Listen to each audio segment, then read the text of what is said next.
news of Nassau and Suffolk County's Long Island News Tonight with Ken Eckhart, Carol Peck, and the award-winning LI News team.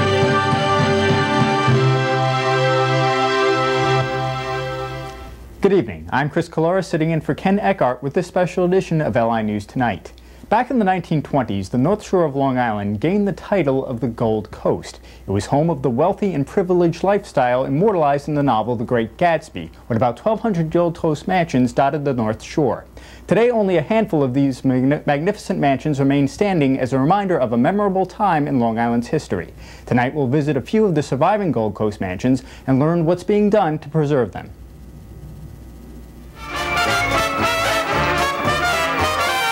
I believe that few people were actually invited to these parties. They just went. They got into automobiles which bore them out to Long Island, and somehow they ended up at Gatsby's door.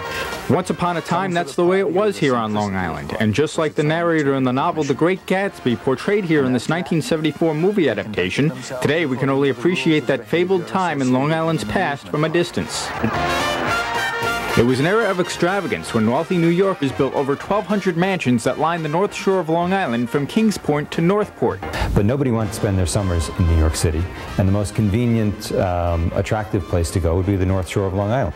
These mansions were used as weekend and summer retreats. The North Shore of Long Island offered a wide variety of activities, including boating, hunting, and polo. You could be out here in less than an hour. You could take your boat. If you had a commuter yacht, a lot of the families commuted back and forth to Wall Street in the morning when they started to live out here all year round. Most of these mansions were built on a massive size and scale. The wealthy owners could afford to hire the best. You had the greatest architects, landscape architects, sculptors, painters, working on these houses. Author and historian Paul Mattiunas says designer Wilson Eyre called it a unique time in American architecture. He would take the best roof lines and the best materials and the best floor plans and combined a little bit of French, a little bit of English, a little bit of Italian, and work it into this sort of structure that's wholly an American style. Long Island Gold Coast mansions copied a variety of architectural styles. Calandra Hall in Huntington was modeled after a French chateau, and Eagle's Nest in Centerport in a Moroccan style. Perhaps one of the most unusual Gold Coast mansions is Hempstead House in Sands Point, built back in 1912 in the style of a European castle. At the time, it was one of the most opulent buildings here on the North Shore and in all of Nassau County. Out back here, there was an oceanfront casino that had an indoor swimming pool, bowling alley, as well as guest rooms. And the mansion Clayton, now the Nassau County Museum of Art in Roslyn, was also built with extravagance in mind. When the Fricks lived here, there was a ski slope. There were 2 tennis courts, a major swimming pool, a polo court, a ski lift, and an animal pen, sort of like a miniature zoo. Another impressively built mansion is White Eagle in Old Westbury, now called the De Seversky Center at the New York Institute of Technology. The home is full of intricate and elegant design work that was typical of the time. If you look at the moldings in the ceiling of our ballroom, I mean, that ceiling is carved plaster. You just don't see that anymore. But for many, the partying came to an end with the stock market crash of 1929. And by the 1940s, the economic conditions of the time pretty much spelt an end to the building boom of these types of mansions along the North Shore. Over the next few decades, many of the remaining mansions were either destroyed or abandoned. It had become out of fashion, and the kids didn't want these houses. They were too big to afford. Many of the remaining properties were sold and subdivided. Modern tract housing had come into effect. Levitt started building Levittown on the grounds of what was the Aviation Country Club, and people came back from the war. They needed a place to live. There was the baby boom generation, and so there was a lot more housing with the proximity to New York and the automobile and the railroad. Everything just sort of tumbled and urban sprawl took place. While many of these mansions have been lost forever, some have fortunately been rescued and restored to their former Gold Coast luster. One mansion is Oheka Castle in Huntington, which remains the second largest private home ever built in the United States. Oheka Castle was the home of philanthropist banker Otto Kahn. Kahn was famous for throwing Gatsby-like parties in the mansion. After Kahn's death in 1934, his widow eventually sold off the house to the state sanitation department. It was then used by various agencies throughout the years until it was finally abandoned altogether in 1979. Oheka sat empty for several years, suffering fires, vandalism, and neglect. Well, my first impression of Oheka actually was a little awe-inspiring, but at the same time a little scary, because it was huge, and it was a complete wreck.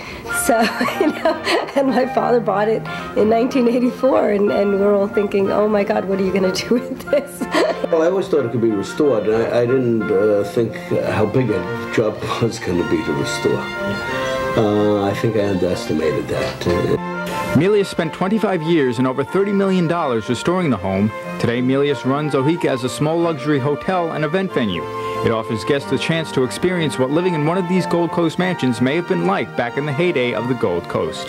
And Otto Kahn's great-granddaughter agrees. And it's amazing how all of this can bring to the current generation a better appreciation of architecture, structure, history, and a lifestyle that, you can only read about in books, but here at Oheka, you can live it for a moment. To bring it back, it shows the grandeur, it shows the great lifestyles, it shows the commitment and the arts and culture of yesteryear. And by restoring it, you bring this back to people. You show them what times were like in many years ago. We teach our children to recycle bottles and plastics and newspaper, and I think that children need to learn that old homes can be recycled as well. Another reason that we wrote the book is to inspire people across America, especially in this economic time, to find creative ways, finding adaptive reuses that can preserve a building and have it serve a purpose in this modern-day society.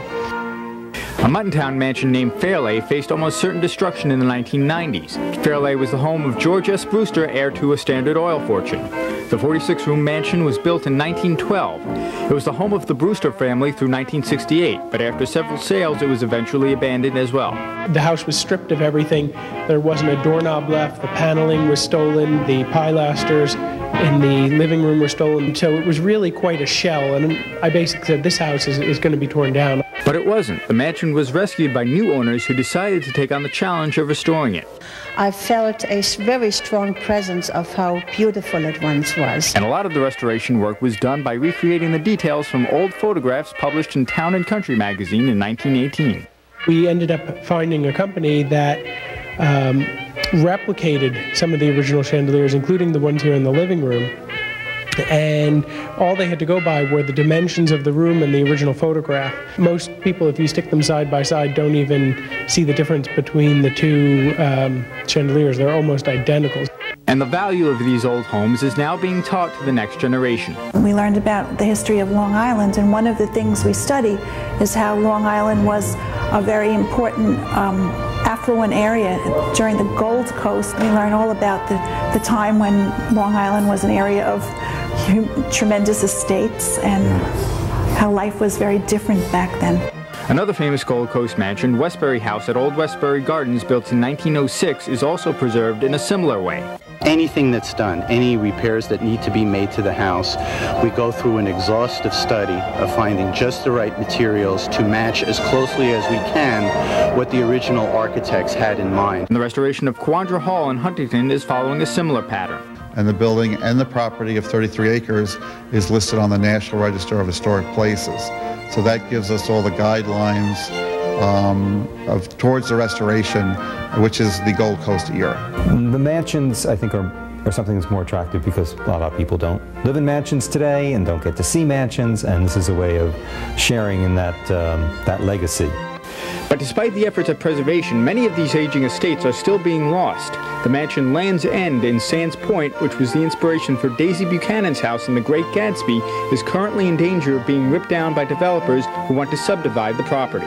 Land has skyrocketed since 2001. These houses, even if they're worth, $3 or $4 million to reproduce, the land that they sit on is often 2 building lots because they're so spread out and so big. Developers are buying up property and they think nothing of bringing these mansions down to build to suit, basically.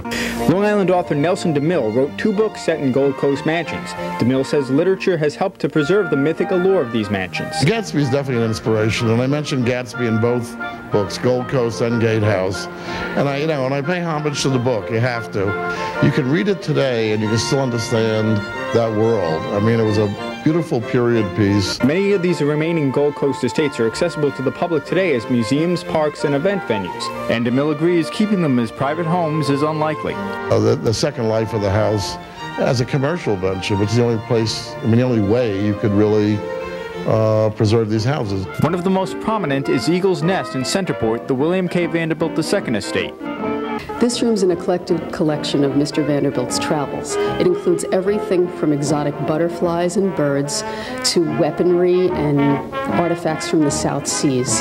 Rather than just giving it in his will to his children, he decided that he would give it to the county and that everything he had collected would be on view forever. Zach Lemley is a graduate student studying historical preservation. He built the website oldlongisland.com, devoted to preserving the history of these mansions online.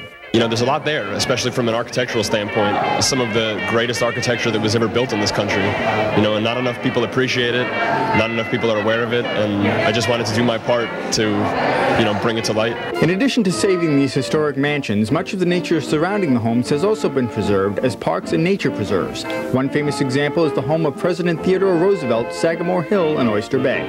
It's just the nature surrounding the house that is just unbelievably unique.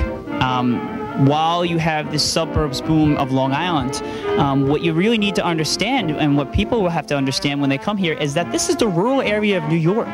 And you still kind of get that feeling of the rural area of New York and how Long Island was. It's really a preservation of how it was and how this home was, still even to that time period. These are part of that Gatsby era that is such a part of our history, and to have them come down so that, you know, somebody can live by the water is a sin almost. To lose these houses, we really lose something that's American history of architecture, American history of art, and also social history, and just something that can't be reproduced. The craftsmanship is lost today to really do this. The Gold Coast mansions were indicative of a certain period in American history. And whether that was a good period or a bad period, whether you thought it was economically just, economically unjust, if we don't have the mansions to be there as a starting point for a discussion of what the history of the country meant, we'll be that much poorer in our understanding of the past. We feel very strongly that that's very important to let the next generation know what America was about. And the Gold Coast of Long Island, it plays a huge part in American history, which is still very young, but it is our history. And the story needs to be told over and over so that people remember. And many of these surviving Gold Coast mansions continue to be open to the public, so you too can visit them and experience what life in these mansions used to be like. And a new Gold Coast Mansion Alliance Preservation Group has been formed, dedicated to teaching the public about the history of these mansions. For more information about the group, you can check out their website at www.historiclongisland.com. And that's it for this special edition of NYIT's LI News Tonight. I'm Chris Collora. Thank you for watching. We'll see you again next time. Have a good night.